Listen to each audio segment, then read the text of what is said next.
Guys, आज हम फेनविक tree के बारे में बात करेंगे। फेनविक ट्री एक बहुत ही फेमस है कॉम्पिटिटिव प्रोग्रामिंग के अंदर। इसको जानने से पहले अपने को पहले ही जानना पड़ेगा कि क्या रीज़न रहा था कि हमने फेनविक ट्री का इस्तेमाल करना चालू किया, क्या रीज़न था। तो उसको जानने के लिए पहले हमें जानना पड़ेगा कि what is a prefix sum. Prefix sum का कंसेप्ट जानना पड़ेगा। ऑफकोर्स ये बात है, अगर आप फेनविक ट्री के लिए आ रखें तो आपको प्रीफिक्स सम का कंसेप्ट आता होगा। अगर नहीं भी आता तो मैं बता देता हूँ प्रीफिक्स सम का कंसेप्ट क्या है। प्रीफिक्स सम में क्या होता है कि आपको पहले से एक एरे दे रखी होती है, ठीक है, and your task is to find the sum of all the elements from zero to that position, to that ith index. ith index तक का जो जितना सम है जो आप स्टोर करते हो उस पर्टिकुलर ith इंडेक्स के लिए, वो उसका प्रीफिक्स सम होता है। मैं जानता हूँ समझ नहीं आया होगा, एक छोटा सा एग्जांपल लेते हैं, जल्दी समझ आ जाएगा। फॉर एग्जांपल 10, 20, 10, 5, 15, ठीक है। तो प्रीफिक्स सम का मतलब क्या होता है? प्रीफिक्स सम का मतलब होता है कि जो भी जिस भी पोजीशन पे हो आप उतने तक का सम लेके आओ मेरे पास। मतलब अगर आप 0th पोजीशन पे हो तो 0th पोजीशन पे सम क्या होगा? 10 + 0। पिछला सम क्या था? मतलब पहले से जो सेव्ड सम है वो 0 है। 10 + 0 = 10, ठीक है। अब मेरे पास पिछला जो है प्री कंप्यूटेड सम क्या है? प्री कंप्यूटेड मेरे पास सम है 10, ठीक है, 10। और अब मैं किस इंडेक्स पे हूँ? फर्स्ट इंडेक्स पे। तो प्री कंप्यूटेड सम प्लस 20 कितना होगा? 30। ये क्या हो गया? मेरा प्री कंप्यूटेड सम, ठीक है।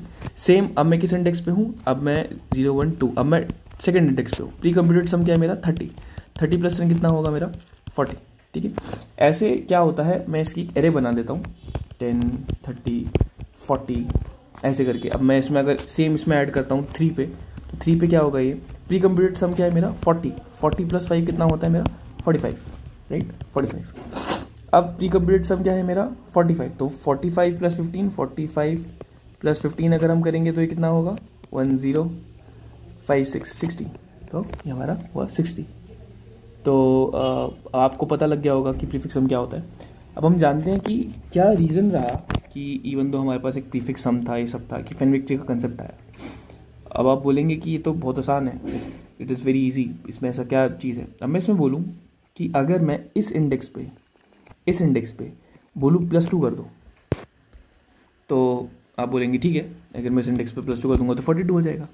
But this is not how it actually works. चीज़ें ऐसे नहीं काम करती, ठीक है। अगर आप +2 करेंगे तो क्योंकि आप पहले से सम करते हुए आ रहे हैं तो आप आगे के सम को ख़राब कर देंगे। मतलब आपको यहाँ भी +2 करना पड़ जाएगा, आपको यहाँ भी +2 करना पड़ जाएगा। अब आप कहेंगे कि तो क्या दिक्कत हुई? Like I will just use a loop, I will use a for loop, I will take the statement from the user, मैं सीन करा लूँगा और मैं वापस अपडेट कर दूंगा उस पर्टिकुलर पोजीशन से, ith इंडेक्स से अपडेट मार दूंगा। इसमें ऐसा क्या नया था कि या डिफ़िकल्ट था? एक्चुअली में डिफ़िकल्ट है, बिकॉज अभी एरे बहुत छोटी है तो आप शायद रियलाइज़ नहीं कर रहे होगे। बट जब एरे का साइज़ बहुत वास्ट हो जाएगा, जब आप किसी मतलब ऐसे डेटा स्ट्रक्चर पे काम कर रहे होगे जो इंडस्ट्री लेवल है, जब ये एरे का साइज़ बहुत बड़ा हो जाएगा और जब कंप्यूटेशन की कॉस्ट भी बहुत बड़ी हो जाएगी, जैसे 23 या फॉर एग्जांपल लैक्स में अगर इसकी कंप्यूटेशनल कॉस्ट आ गई और एरे जो वो हमारी बहुत ही थाउजेंड्स में है साइज़ में, तो क्या होगा कि बहुत हाई कंप्यूटेशन हो जाती है और TLE आने के चांसेस हो आते हैं, MLE आने के चांसेस हो आते हैं। तो इस प्रॉब्लम को हमने सॉल्व किया था सेगमेंट ट्रीज से। बट सेगमेंट ट्रीज में एक दिक्कत होती है डेवलपर्स को कि सेगमेंट ट्री से जब हम इस प्रॉब्लम को सॉल्व करते थे तो पहले उस सेगमेंट ट्रीज अपने आप में बनानी सबसे बड़ी डिफिकल्टी है। Segment trees is not something कि आपने आज पढ़ा एंड कल you will be able to implement it. Segment trees बनाना मुश्किल होता है। ऊपर से सेगमेंट ट्रीज की भी जो कंप्यूटेशन होती है वो थोड़ी हाई होती है compare to any other thing. तो हमने और थोड़ा दिमाग लगाया, जाना, तो हम एक ऐसे कंसेप्ट पे आए जो बहुत ही मतलब इन प्रॉब्लम को सॉल्व करता था और बहुत ही अच्छी तरीके से सारे काम करता था, एंड दैट वाज फेनविक ट्री। तो अब आप समझे कहाँ से कंसेप्ट आया फेनविक ट्री का। हमें प्रीफिक्स सम निकालना था। हमने कहा भाई क्योंकि हमें प्रीफिक्स सम निकालना है, which is very difficult for us, because prefix sum निकालना जो है, सॉरी प्रीफिक्स सम निकालना आसान था बट अगर हम उसमें अपडेशन कर दे तो वो बहुत डिफिकल्ट हो रहा था। क्यों डिफिकल्ट हो रहा था? क्योंकि कंपटीशन बढ़ रही थी, बहुत रिसोर्सेज लग रहे थे, बहुत टाइम लग रहा था। तो इस प्रॉब्लम को सॉल्व करने के लिए हमने निकाला segment trees. But segment trees क्या थे? वो खुद बहुत मुश्किल थे, उनकी खुद कंपटीशन कॉस्ट ज़्यादा थी। तो हमने क्या किया? हमने एक नया कंसेप्ट निकाला, वो जो था फेनविक ट्रीज। और Fenwick trees, you won't believe, Fenwick trees इस प्रॉब्लम को बहुत अच्छी तरीके से सॉल्व करते थे। फेनविक ट्रीज की कंपटीशन पावर बहुत फास्ट थी, ऊपर से उनकी टाइम कॉम्प्लेक्सिटीज़ भी जो थी वो बहुत कम थी। अपडेट की जो टाइम कॉम्प्लेक्सिटी होती है, मैं ऐसे बता देता हूँ, अपडेट की टाइम कॉम्प्लेक्सिटी होती है ओ ऑफ लॉग एन। जो क्वेरी की टाइम कॉम्प्लेक्सिटी होती है, मतलब सम की टाइम कॉम्प्लेक्सिटी होती है, वो होती है मेरी O of log N. And when it comes to build, then the concept of is O of N log N. So आप समझ ही गए होंगे कि it's very actually fast, because कहाँ पे आप big O of Q into N कर रहे हो एंड कहाँ पे आप सीधा लॉग इन पे आ गए हो। So it's more than good. So इसलिए हमारा यहाँ पे कंसेप्ट आया फैनविक ट्री का। अब फैनविक ट्री में मोस्टली यूट्यूब पे भी ज़्यादा क्लियर नहीं कर रखा है, ज़्यादा कुछ बता नहीं रखा है इस कंसेप्ट के बारे में। तो मैं आपको एक बहुत ही सिंपल तरीके से इसके बताने की कोशिश करूँगा। अब फैनविक ट्री को जानने के लिए आपको सबसे पहले कुछ कंसेप्ट का ध्यान रखना होगा। उनमें से एक कंसेप्ट है आपका LSB, MSB, right most left most bits. और एक्चुअली हम सीन क्या करते हैं कि हम बिट्स पे काम कर रहे होते हैं, we are going in bits. अब मोस्टली यूट्यूब पे इस कंसेप्ट के बारे में ज़्यादा बात हुई नहीं है फैनविक ट्री में। उन्होंने बहुत जल्दी मतलब रटाने पढ़ाने की कोशिश करी। बट मैं आपको एक छोटा सा कंसेप्ट बताऊंगा फैनविक ट्री में जो यूज़ होता है, यह है कंसेप्ट ऑफ बिट। तो हम यहाँ पे एक बिट्स का बहुत फेमस कंसेप्ट यूज़ करते हैं एंड वो होता है राइट मोस्ट सेट बिट। अब ये राइट मोस्ट सेट बिट क्या होता है? देखिए, सबसे पहले राइट मोस्ट सेट बिट जानने के लिए पहले जान लेते हैं राइट मोस्ट बिट क्या होता है। राइट मोस्ट बिट सिंपल सी एक चीज़ है। अगर मेरे पास जैसे 12 नंबर है, उसका मैं बाइनरी निकालूँ 100, तो जो राइट मोस्ट बिट होता है वो ये होता है हमेशा, ठीक है। और ये सेम है, कोई भी पहला नंबर जो आप टैकल करो उसे हम कहते हैं राइट मोस्ट बिट। बट अगर मैं राइट मोस्ट सेट बिट की बात करूँ तो कहानी थोड़ी चेंज है। अगर मेरे पास 12 नंबर है जिसकी बाइनरी रिप्रेजेंटेशन 1100 है, तो इसका राइट मोस्ट बिट जो होगा वो पहला 1 होगा जो मैं टैकल करूँगा। मतलब अगर मैं यहाँ से चालू करूँ, I just start from the right side and I go to left, तो जो पहला 1 मैं टैकल कर रहा हूँ वो इस पोजीशन पे, ठीक है, इस पोजीशन पे। तो अगर मैं देखूँ तो ये 0 होता है, ये 2 होता है, ये 4 होता है, ये 8 होता है। लाइक अगर हम बाइनरीज पे बात करें तो it is at the decimal position of 4। मैं जानता हूँ समझ नहीं आया, एक और बारी देखते हैं। अगर मैं 18 लूँ, 18 जो होता है 10010 होता है। अब जो पहला 1 आप कहाँ टैकल कर रहे हो, पहला 1 कहाँ टैकल हो रहा है, पहला 1 यहाँ पे टैकल हो रहा है। सबसे पहला 1 आप यहाँ देख रहे हो। इस 1 की पोजीशन क्या है? अगर हम इस कंसेप्ट को देखें तो इस 1 की पोजीशन क्या है? इस 1 की पोजीशन है 2। तो ये कितना है एट डेसिमल? 2, ठीक है। अब ये वैसे आपके देखने के लिए ऑफकोर्स इसका एक फार्मूला होता है and formula is simple, n and -n। ये एक तरीका होता है, ये बिट मैनिपुलेशन से निकलता है। इस तरीके से आप राइट मोस्ट सेट बिट निकालते हैं। So this is the concept जो मैं आपको बताना चाहता था। उसके बाद हम एक छोटी सी और चीज़ जान लेते हैं, that is 2's complement and 1's complement. तो जो आपका 1 कॉम्प्लीमेंट होता है वो कुछ ऐसा होता है कि अगर मेरे पास नंबर 5 है, उसकी मैं बाइनरी रिप्रेजेंटेशन लिखूँ 1001, तो इसका 1's कॉम्प्लीमेंट जो होता है वो होता है 1010, ठीक है। बट अगर मेरे को उसका 2's कॉम्प्लीमेंट निकालना है तो क्या होगा? जो 1's कॉम्प्लीमेंट, उसका फॉर्मूला सिंपल होता है 1's कॉम्प्लीमेंट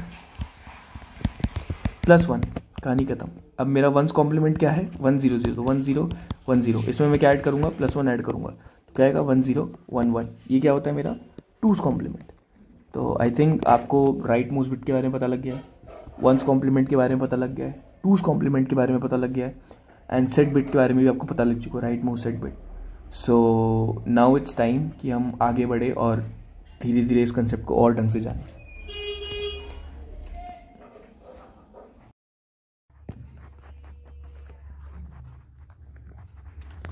अब क्योंकि आपको पुराना सारा कंसेप्ट पता लग चुका है कि 1's कॉम्प्लीमेंट क्या है, 2's कॉम्प्लीमेंट ये सब क्या है, तो अब हम जानते हैं कि फैनविक ट्री का जो आइडिया था वो कैसे आया। फैनविक ट्री जो था उसने क्या ऐसा काम किया जो इतनी फास्ट कंपटीशन करने लग गया था। तो उसको जानने के लिए आपको सबसे पहले जानना पड़ेगा कि अगर ये मेरे को एक एरे दे रखी है जिसका मेरे को प्रीफिक्स सम निकालना है, और ऑफकोर्स की बात है बिकॉज मेरे को इसका प्रीफिक्स सम भी निकालना है, और मेरे को इस चीज़ का भी ध्यान रखना है कि कल को अगर मेरे को कोई बोले कि इसमें +20 कर दो ith इंडेक्स पे, तो वो सारी कंपटीशन फास्ट हो पाए, कोई दिक्कत ना हो पाए। तो इसके लिए मैं एक काम कर सकता हूँ कि मैं एक डमी एरे बना सकता हूँ, ठीक है। एक dummy array just same size की, जो इसका साइज़ है वही सेम साइज़ की एक डमी एरे में बना देता हूँ। ठीक है, like with the same indexes 1 2 3 4 right 5 6 7 और ऐसे मैं आगे तक चलते जाता हूँ। ठीक है, बस एक ज़ीरो मैं इसके आगे ऐड कर देता हूँ just for the purpose of dummy. मैं इसमें ज़ीरो ऐड कर देता हूँ। अब मैं आपको बताता हूँ कि ये करता क्या है।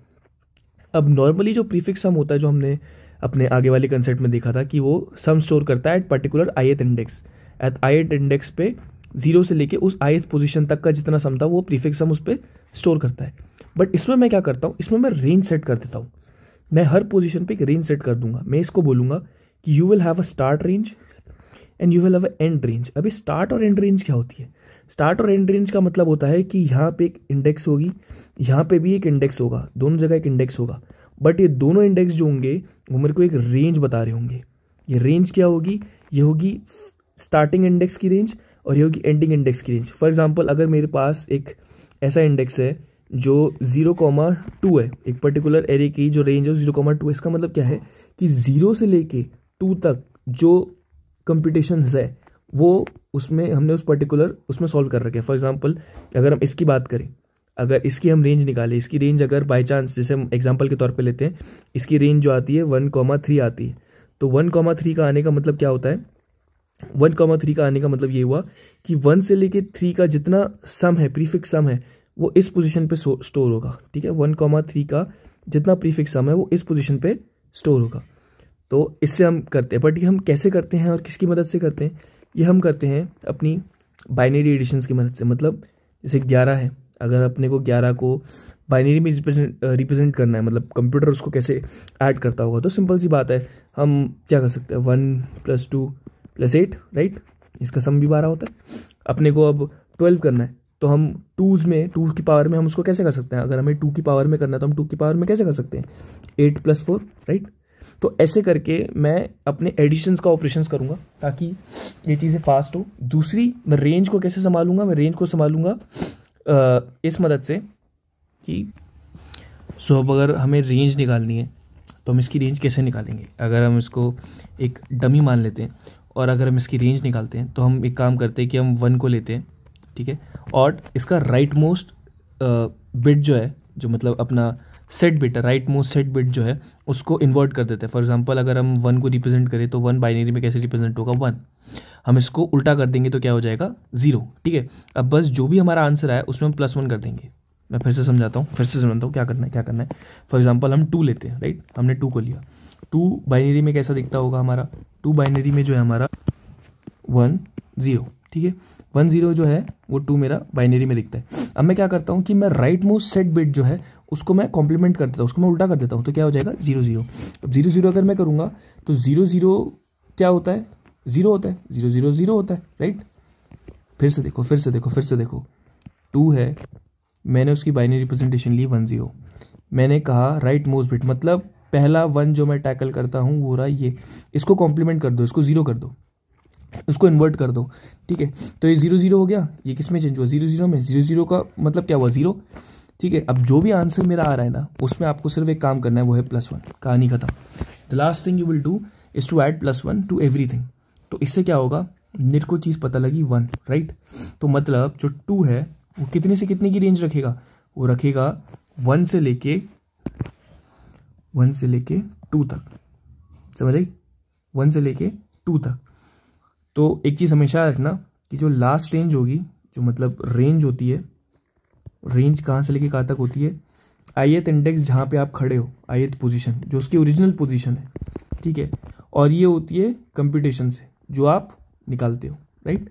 ये कंप्यूटेशन से होती है, ये दोनों इंडेक्सिंग होती है और ये रेंज का फॉर्मूला होता है। ये दोनों इंडेक्सिंग होती है, बट ith पोजीशन जिस पोजीशन पे आप खड़े हो, फॉर एग्जांपल अगर मैं 2 पे खड़ा हूँ तो उसकी लास्ट पोजीशन 2 ही होगी, कभी 3 4 5 नहीं हो सकती। और पहली जो फर्स्ट इंडेक्स होती है वो कहाँ से निकलती है? ऐसे निकलती है। अब जैसे 1 है, 1 का मैंने क्या किया, 1 को अगर मैं बाइनरी में रिप्रेजेंट करूँ तो 1 बाइनरी में कैसे होता है पहले हम देखते हैं। 1 जो होता है वो बाइनरी में 1 ही होता है, ठीक है। अब 1 का मैंने, क्योंकि मैं सबसे पहला जो 1 टैकल करूँगा राइट मोस्ट बिट का, सेट बिट का, वो 1 है, तो मैं इसको कॉम्प्लीमेंट कर दूंगा 0 से राइट। अब मैंने क्या बताया आपको क्या करना है? हर बारी आपको +1 कर देना है। इससे क्या होगा? आपके पास रेंज आ जाएगी। तो स्टार्टिंग रेंज क्या है? 1, तो इसकी रेंज क्या होगी? इसकी रेंज होगी 1,1 राइट। इसकी रेंज होगी 1,1। इसकी रेंज अभी हमने बताई, अगर ये 1 0 है और अगर मैंने इसको टैकल करता हूँ तो यहाँ पे 0 0 हो जाएगा, जो 0 है, और ये +1 हम कर देते हैं इसमें, राइट, हम +1 कर देते हैं तो 1 होती है, तो इसकी रेंज होगी 1,2, राइट, समझ आया। ऐसी अगर मैं आपको आगे की रेंज निकाल के दिखाऊं, अगर आप 3 को देखो तो जो 3 होता है हमारा वो होता है 1 0 1, राइट, सॉरी जो 3 होता है जो 3 होता है हमारा 3 हमारा होता है 1 1, राइट। अगर हम इसको साइड कर देते हैं थोड़ा, यहाँ पे देखते हैं 3 जो होता है, जो हम 3 को रिप्रेजेंट करते हैं बाइनरी में, होता है 1 1, राइट। पहला 1 मैंने कहाँ टैकल किया, पहला 1 मैंने यहाँ टैकल किया, मैं इसको क्या कर दूंगा 0 कर दूंगा, उसके बाद में क्या कर दूंगा +1 ऐड कर दूंगा। अब मैंने जब इसको +1 किया तो मैंने देखा कि ये तो वापस से 3 आ गया, तो इसकी रेंज क्या होगी 3,3, राइट। ऐसे ही अगर मैं 4 पे जाता हूँ तो 4 क्या होगा 1 0 0, राइट, क्योंकि 2 के हिसाब से, मतलब 2 की पावर के हिसाब से ये अपना 1 होता है, 2 होता है, 4 होता है, तो ये कितना हुआ 4 हुआ, राइट। मैंने पहला क्या टैकल किया, इसको यहाँ पे टैकल किया 1, जो मैंने राइट मोस्ट जो मैंने टैकल किया है, राइट मोस्ट बिट टैकल किया है 1 यहाँ पे टैकल किया, तो मैं इसको कॉम्प्लीमेंट कर दूंगा 0 0 0, मेरे को 0 आया, लास्ट में को क्या करना है +1 कर देना है, तो इसकी रेंज कितनी आ रही है 1, तो इसकी रेंज क्या होगी 1 2 4, राइट। ऐसे करके हम इसमें क्या निकाल देंगे, इसकी रेंज निकाल देंगे। आपको समझ आई? मैं जानता हूँ आपको समझ नहीं आया होगा, एक और बार समझते हैं रेंज का कंसेप्ट क्या है। रेंज का कंसेप्ट है कि हर पर्टिकुलर एरे जो होगी, मतलब पर्टिकुलर एरे का जो ब्लॉक होगा, ये एक रेंज जो होगी उस रेंज के अंदर एक सम स्टोर कर रहा होगा, जैसे 5 50 60 कुछ भी एक रेंज स्टोर कर रहा होगा। उसका जो फर्स्ट इंडेक्स होगा वो हम कंप्यूट करेंगे, लास्ट इंडेक्स कंप्यूट करने की जरूरत नहीं होती, बिकॉज लास्ट इंडेक्स वही होगा जो उसकी पोजीशन है, जो उसकी ith पोजीशन है वो इसका लास्ट इंडेक्स होता है। फर्स्ट पोजीशन हम कैसे निकालते हैं, फर्स्ट पोजीशन निकालते हैं कि हम इसको बाइनरी में चेंज करते हैं, जिस भी नंबर को हम जिस भी इंडेक्स पे, जैसे 7 पे है, 6 पे है, 3 पे है, हम उसको किस में चेंज करते हैं, बाइनरी में चेंज करते हैं, ठीक है। बाइनरी के बाद राइट मोस्ट सेट बिट जो है, राइट मोस्ट सेट बिट जो है वो निकालते हैं, उसे हम राइट मोस्ट सेट जो भी होता है, मतलब राइट से लेफ्ट जाते हुए जो मेरे को पहला 1 मिलता है, कोई भी पहला 1 मिलता है, उसे हम 0 कर देते हैं। उसके बाद हम क्या करते हैं, उसमें +1 कर देते हैं, अपने आंसर में +1 कर देते हैं, और जो रेंज निकल के आती है उसे हम डेसिमल में कन्वर्ट कर देते हैं, और जो डेसिमल में हमने कन्वर्ट किया वो हमारी ith इंडेक्स, मतलब फर्स्ट रेंज निकलती है,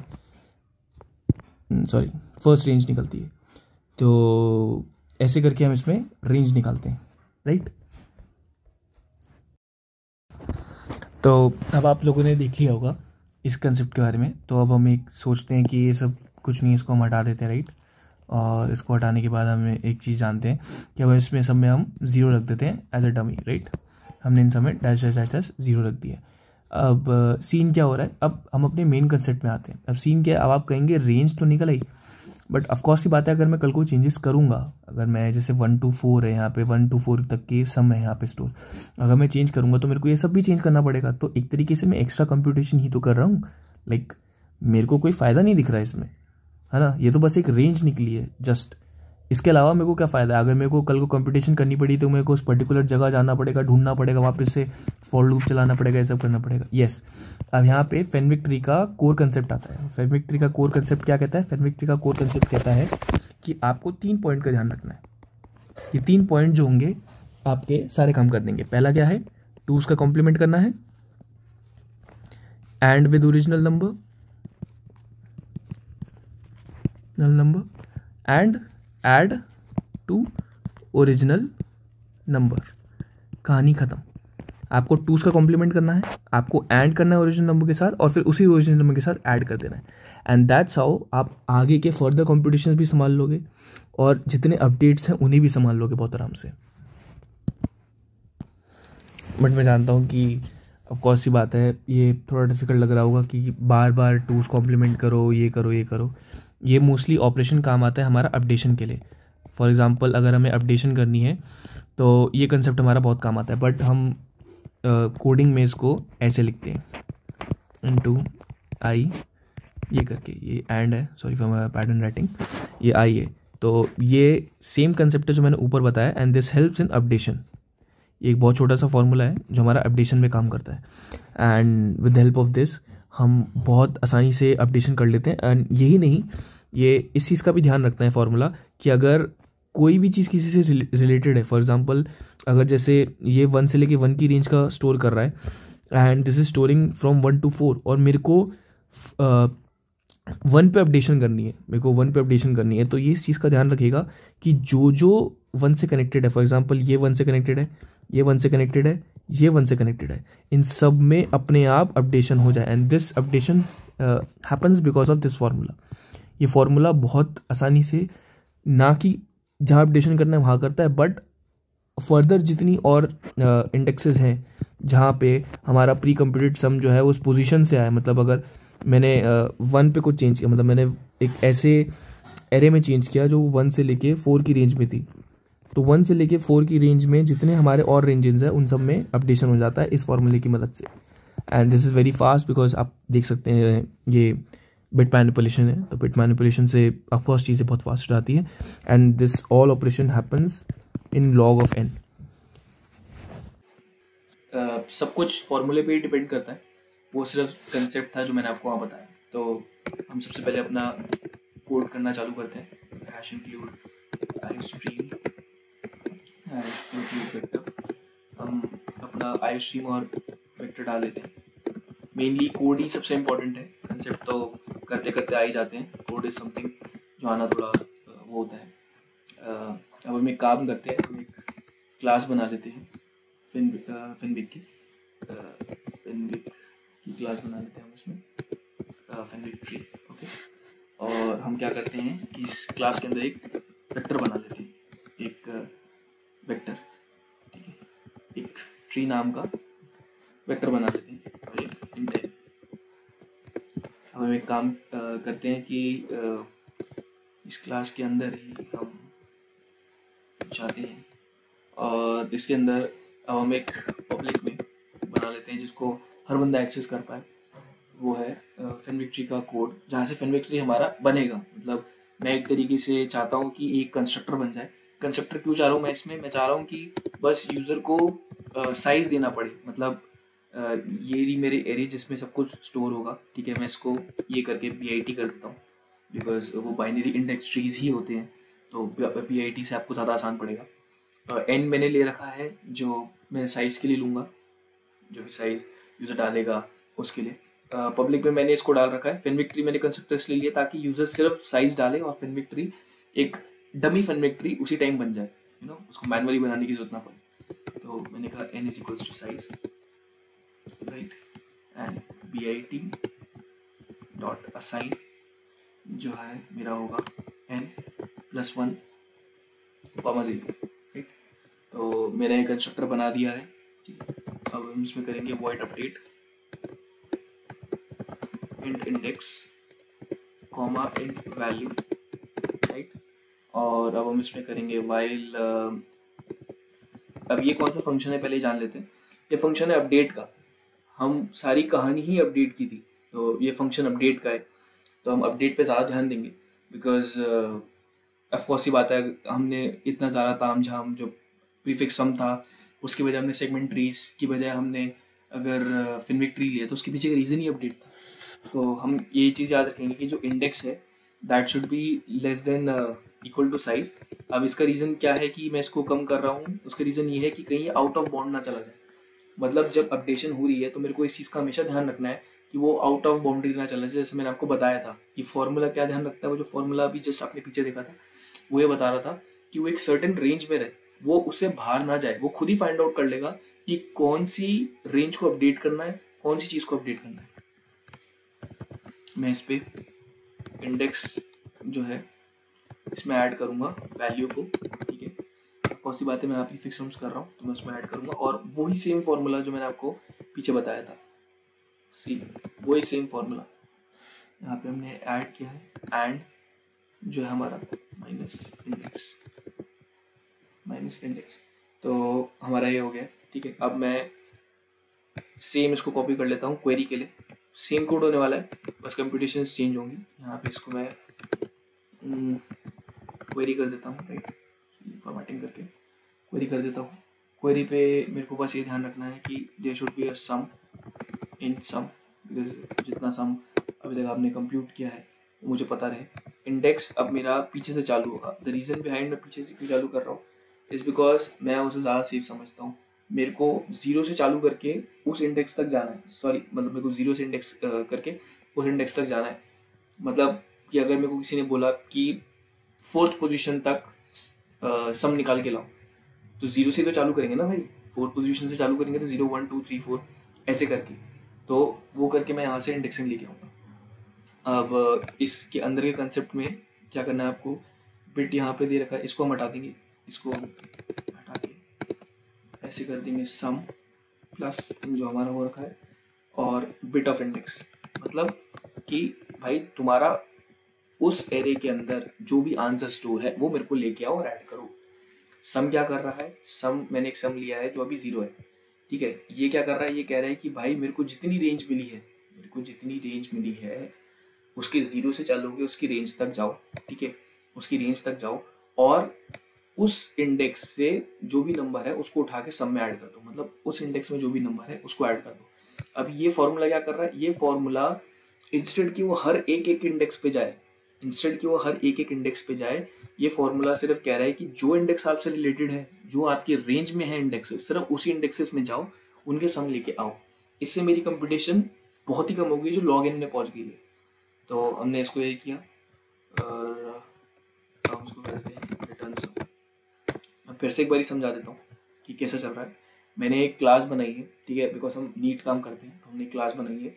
यहाँ पे हमने एक BIT लिया है, एक ऐसी एरे जो प्रीफिक्स सम स्टोर कर रही है, ये उस साइज़ के लिए मैंने एक कंस्ट्रक्टर लिया है ताकि यूज़र को बहुत आसान रहे कुछ भी इनपुट डालने के लिए, ठीक है। और मैंने उतने साइज़ की एक डमी एरे बना दी जो मैंने आपको पहले वहाँ पे बताई थी।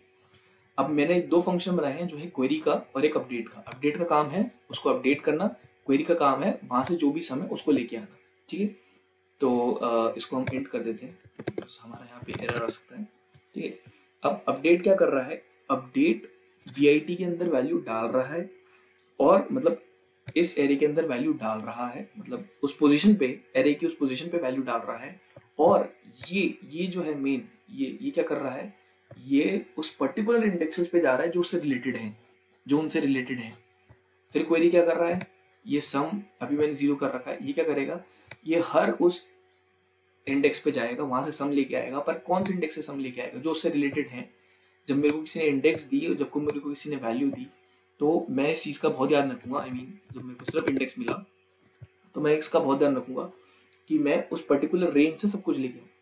समझ आ रही है, अगर मैंने इंडेक्स दी तो इसका मतलब कि मैं उस इंडेक्स से सम लेके आऊँ और बाकी जितने इंडेक्सेस हैं जो सब में कंट्रीब्यूट कर रही हैं, मैं उन्हीं इंडेक्सेस पे जाऊं इंस्टेड कि मैं हर एक इंडेक्सेस पे जाऊं। समझ आई, मैं हर इंडेक्स पे नहीं जा रहा, मैं उन्हीं इंडेक्सेस पे जा रहा हूं जहाँ पे मेरा सम जो है रिलेटेड है, जहाँ उसकी रेंज है। अगर 1,4 है तो इंस्टेड कि मैं 1 2 3 4 करूँ, मैं हर उन इंडेक्सेस पे जा रहा हूँ जहाँ पे मेरी सम स्टोर हो रखा है। तो हम ऐसे करते हैं। इसके बाद हम यहाँ पे आएंगे, इंट मेन बना देंगे और उसके बाद हम यहाँ पे आके जैसे मैं 5 ले लेता हूँ एज एन एग्जाम्पल, राइट। उसके बाद हम एक वेक्टर ले लेते हैं, उसके बाद एक इंट ले लेते हैं और उसमें एक ARR बना देते हैं, ठीक है। और ARR का एक काम करते हैं कि अभी मैं सिंपल रखता हूँ इसे 5, ठीक है।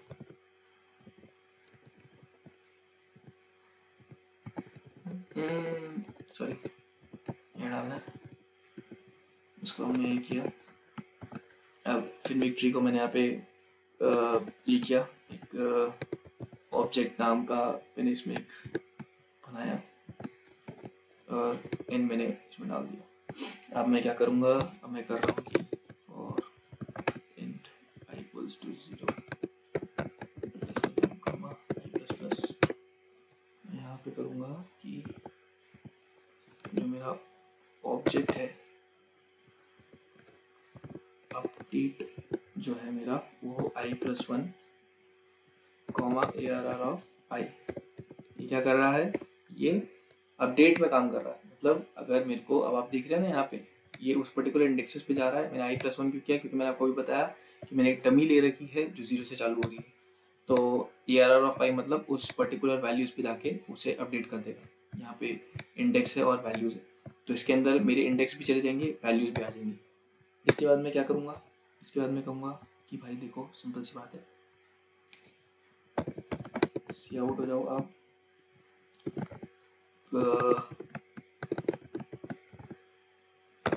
सम एट, एक काम करते हैं एट इंडेक्स 3 कर लेते हैं, ओके इंडेक्स 3, प्रीफिक्स सम एट इंडेक्स 3। तो ये क्या होगा मेरा, ये होगा मेरा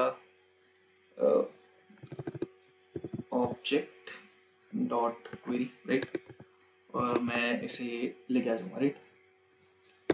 ये क्या, अब एक चीज़ देखते हैं कि अगर मैं एक काम करता हूँ कि मैं यहाँ पे इसको ही लेता हूँ और मैं अब करता हूँ कि object dot update, object dot update करता हूँ मैं 2,2, राइट, 2,2 अपडेट करता हूँ। और मैं यहाँ पे अगर इसको अब चेक करूँ, मैं मतलब एज अ टेस्टिंग कर रहा हूँ बिकॉज मीन कोड तो बन ही गया है, now it's part of testing. तो मैं देखता हूँ आफ्टर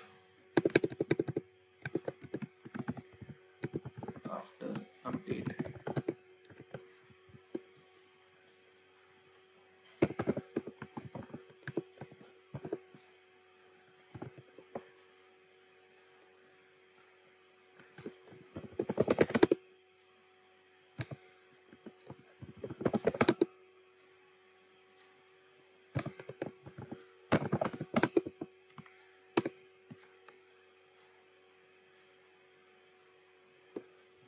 ओके यहाँ पे इसके राइज को हम चेंज कर देते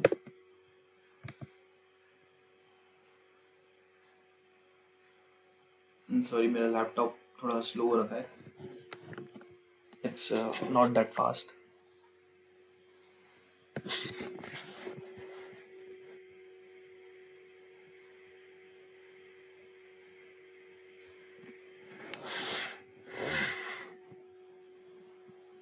थैंक यू।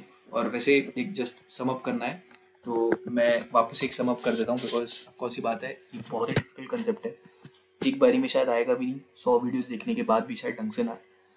तो मैं कुछ चीज़ें बता देता हूँ जिसको अगर आप दिमाग में रखेंगे तो इवन तो आप किसी मतलब कोई भी डेटा स्ट्रक्चर सॉल्व कर रहे हैं या किसी कंप्यूटर प्रोग्रामिंग पे बैठ रहे हैं तो आप इसे ढंग से कर पाएंगे। चीज़ों का आपका ध्यान ऐसे रखना है कि आपको एक एरे बनानी है, उस एरे के अंदर वेक्टर हो सकते मतलब वेक्टर बनानी है, एरे बनानी है, और उसके बाद क्या करना है कि उसके अंदर रैंडमली जीरोस मतलब एक जीरो इनिशियलाइज करके के अंदर डाल देना है एरेस के अंदर। हमें सिर्फ दो चीज़ों का ध्यान रखना है, that is update and that is query. Update का फंक्शन क्या होता है, अपडेट का फंक्शन होता है कि भाई मेरे को उस पर्टिकुलर इंडेक्स पे जाके अपडेट करना है, मतलब उस पर्टिकुलर इंडेक्स में +2 +5 जो भी मैंने आपको पहले बता रखा है वो करना है, जिसकी वजह से हमने फिनविक ट्री का कंसेप्ट लाया। क्वेरी का मतलब क्या है कि उस पर्टिकुलर जगह से जितना सम है वो लेके आओ मेरे लिए, ठीक है, सिंपल सी बात। इन सब में हर चीज़ कॉमन है, अगर आप इन दो फंक्शन में देखोगे तो इन दो फंक्शन में एक ही चीज़ डिफरेंट है, दैट इज दिस वन, जो है वो है दिस वन, कि ये यहाँ पे हम क्या कर रहे हैं कि इसके अंदर वैल्यू डाल रहे हैं। अपडेट के अंदर हम क्या करते हैं, उस पर्टिकुलर इंडेक्स को खोलते हैं, उसके अंदर वैल्यू डाल देते हैं, and then we use this formula helps us कि हम उससे रिलेटेड जितनी इंडेक्सेस हैं वहां पे जा सके।